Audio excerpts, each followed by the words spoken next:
How's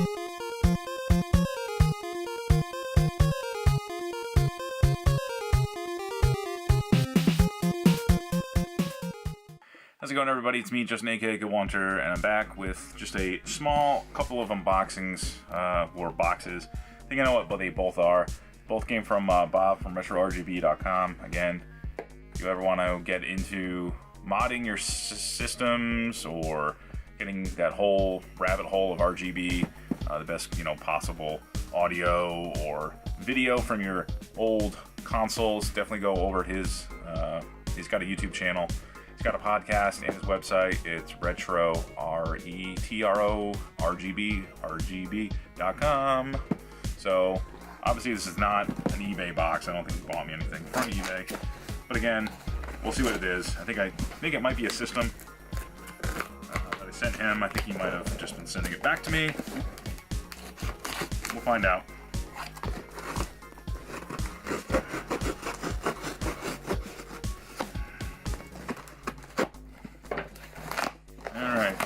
What do we got? Well, it's a bunch of peanuts. And guessing, put this box away. Freaking peanuts. Y'all know I hate peanuts. And this is the Genesis Model 3 that he was asking about. This is the one that he modded for me a while back, and he has included a copy of Kingdom Hearts 2 on the original PlayStation 2. Maybe he just found it, but yeah, this thing, I guess, it was to kind of figure out, I guess they had a question in the community as far as, do these things natively output RGB? The question was yes, most likely it's just the cable that you would need, the Genesis to SCART cable. It's a really tight fit, so you would need to pretty much go all the way through the plastics, which I guess on some of these Model 3s, it might be a tight fit depending on the cable that you have, so people were thinking maybe it wasn't supported natively, but it looks like it is. So if you head on over to his channel, you can see his updated Genesis Model 3 RGB little blurb that he's got for it. So glad I could help out with that. I don't know if this is the same one or if he just got me a stock one like he said he was going to. A little bit more interested in this, a little bit bigger of a box, and hopefully it does not have some non-flammable carbon dioxide in it. Although I guess I am kind of breathing out carbon dioxide.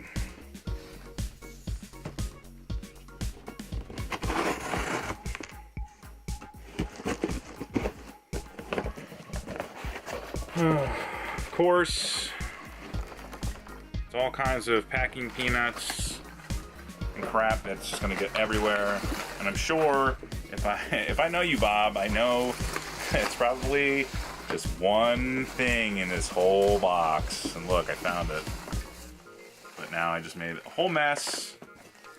Hopefully that's it.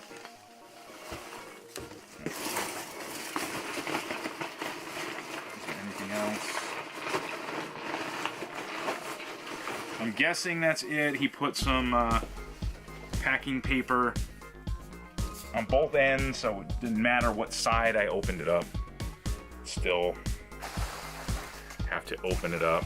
We'll just hopefully it's contained to the table, but it is an EverDrive. I believe this is the Turbo EverDrive.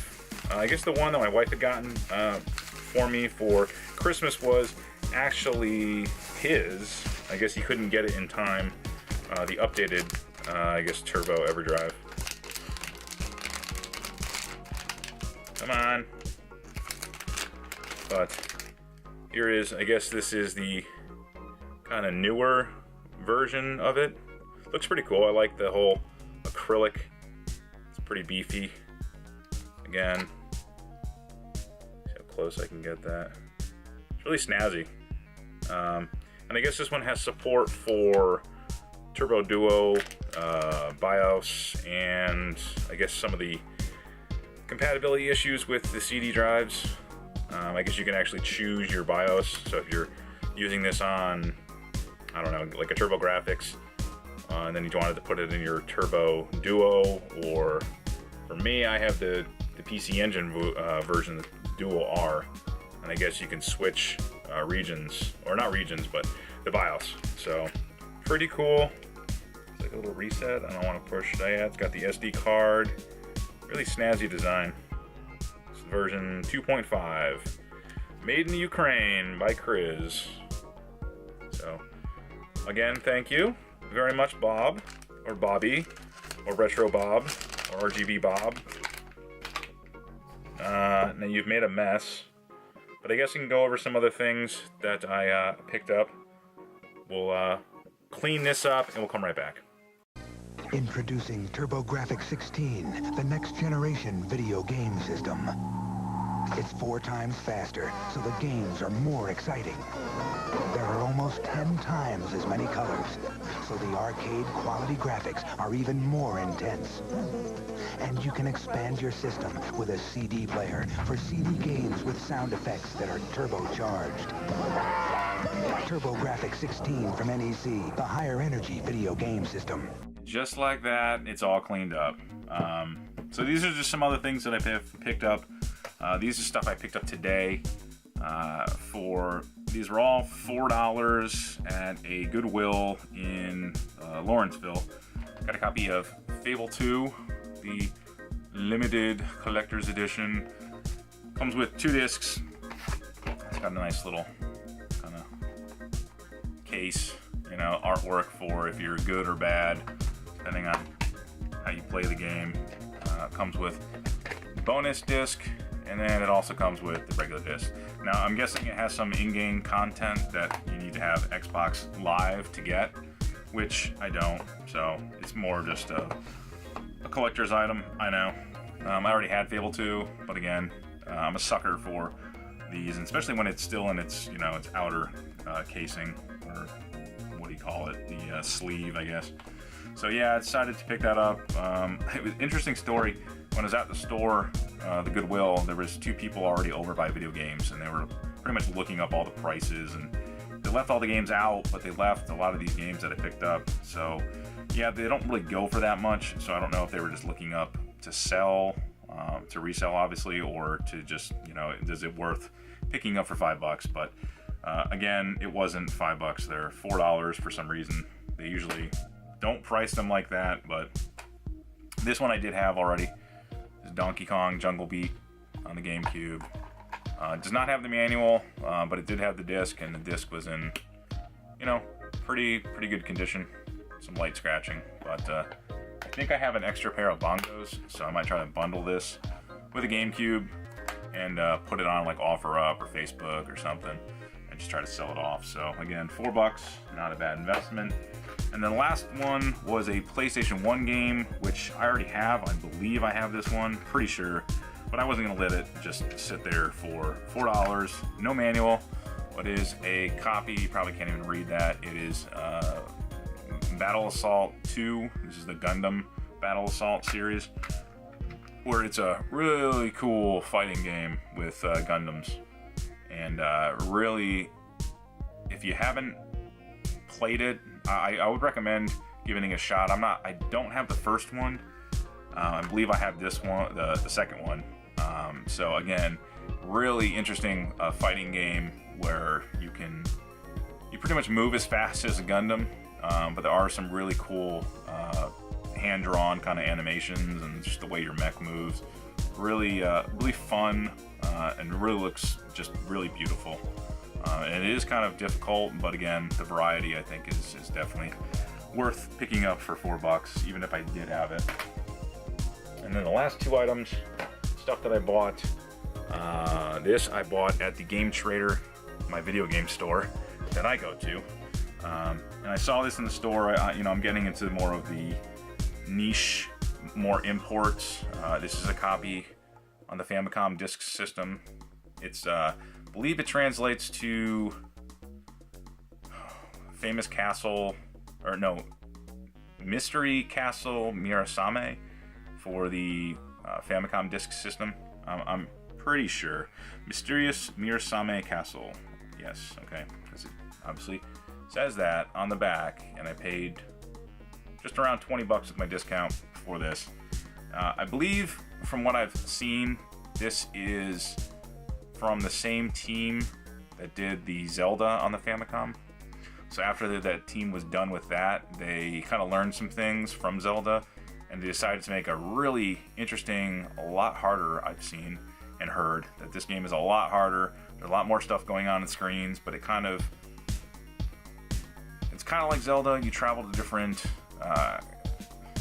castles. You have to defeat different, like, warlords or shoguns, or, you know, obviously the bosses of those, and you can get some power-ups along the way.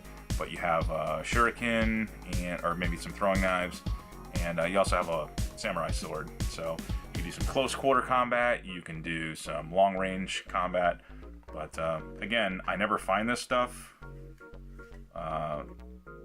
at the stores, so whenever I do find, you know, I'll definitely pick these up. Even though I do have the emulator that they have for the Famicom Disk System, it's still just nice to have. I'm a sucker for physical media, so when I saw this, I knew I had to have it.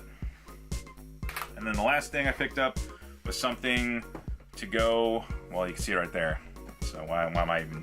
It's a CDI mouse with a Philips CDI. And there is a seller on eBay that had about 10 of these.